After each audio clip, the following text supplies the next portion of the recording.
நடுராத்திரியில் கேட்ட அலறல் சத்தம். சிமெண்ட் கடை ஓனர் அறையின் கதவை திறந்தவுடன் தடதடவென தப்பி ஓடிய கேரள இளைஞர். அருகிலேயே ரத்தம் சொட்ட சொட்ட உயிருக்கு போராடி கொண்டிருந்த மற்றொரு இளைஞர். தலையில் அதிக ரத்தம் வெளியேறி சில மணி நேரத்தில் இளைஞர் உயிரிழப்பு. கேரள இளைஞர் தலைதெறிக்க ஓடியது ஏன்? மற்றொரு இளைஞர் ரத்தம் சொட்ட சொட்ட கிடந்ததற்கு என்ன காரணம்? பின்னணியில் யார்?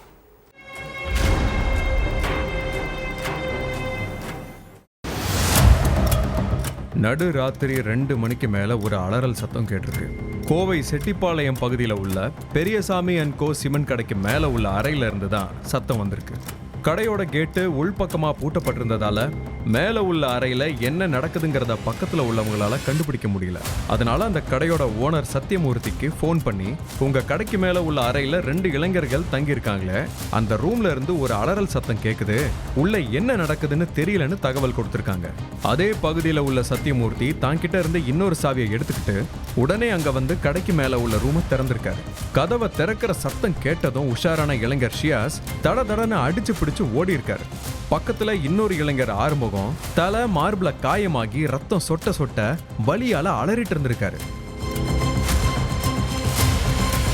தப்பிச்சு ஓடின ஷியாஸை பிடிக்கிறத விட உயிருக்கு போராடின ஆறுமுகத்தை காப்பாத்துறது தான் முக்கியம்னு நினைச்ச சத்தியமூர்த்தியும் பக்கத்துல உள்ளவங்களும் கோவை அரசு மருத்துவமனையில அவரை சிகிச்சைக்கு சேர்த்ததோட போலீஸுக்கும் தகவல் கொடுத்திருக்காங்க.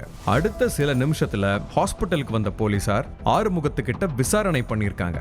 அப்பதான் நடந்த விஷயத்த சொல்லியிருக்காரு ஆறுமுகம்.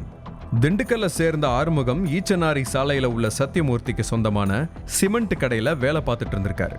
கட்டட பொருட்களை வீடுகளுக்கு சப்ளை பண்ணிட்டு இருந்த ஆறுமுகம் கடைக்கு மேல உள்ள ரூம்ல தான் தங்கி இருந்திருக்காரு. அதே கடையில வேலை பார்க்கிற கேரளாவை சேர்ந்த ஷியாஸும் ஆறுமுகத்து கூட தான் அந்த ரூம்ல தங்கி இருந்திருக்காரு. 2 பேரும் சேர்ந்து தினமும் மது குடிக்கிறது வழக்கம். அப்படித்தான் நடுராத்திரியில 2 மணிக்கு ஆறுமுகமும் ஷியாஸும் சேர்ந்து மது குடிச்சிருக்காங்க. அப்போ டிவியை ஆன் பண்ணின ஷியாஸ் வால்யூமை தாறுமாறா கூட்டியிருக்காரு.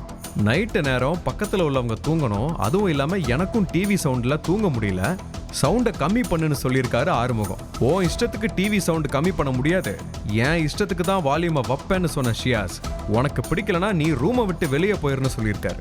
நான் ரூமை விட்டு வெளியே போகணுமா? நம்ம ஓனருக்கு நான் முக்கியமா நீ முக்கியமானு கேட்கலாமா? யார ரூமை விட்டு போக சொல்வார்னு பாத்துருவோமான்னு 2 பேருக்கும் வாக்குவாதம் முத்தி இருக்கு. ஆறுமுகம் பேச பேச டென்ஷன் ஆன ஷியாஸ் பக்கத்துல கிடந்த காலி மதுபாட்டில எடுத்து ஆறுமுகம் தலையில ஓங்கி அடிச்சிருக்கான். அதை தடுக்க பார்த்த ஆறுமுகத்தோட மார்பு கை தோல்லையும் மது பாட்டிலால குத்திருக்கான் ஷியாஸ். வலி தாங்க முடியாம கத்தி சத்தம் போட்டிருக்காரு ஆறுமுகம். அந்த சத்தம் கேட்டுதான் சத்தியமூர்த்திக்கு தகவல் கொடுத்திருக்காங்க பக்கத்துல உள்ளவங்க. தலையில இருந்து அதிக ரத்தம் வெளியேறினதுனால ட்ரீட்மெண்ட் கை கொடுக்காம ஆறுமுகம் அதிகாலை 3 மணிக்கு உயிரிழந்துட்டாரு. கதவை திறந்ததும் தலைதெறிக்க ஓட்டம் பிடிச்ச ஷியாஸை போலீசார் வலை வீசி தேடிக்கிட்டு இருக்காங்க. சத்தியமூர்த்தியோட சிமெண்ட் கடையில ஷியாஸ் வேலைக்கு சேர்ந்து 1 வாரம் தான் ஆகுது.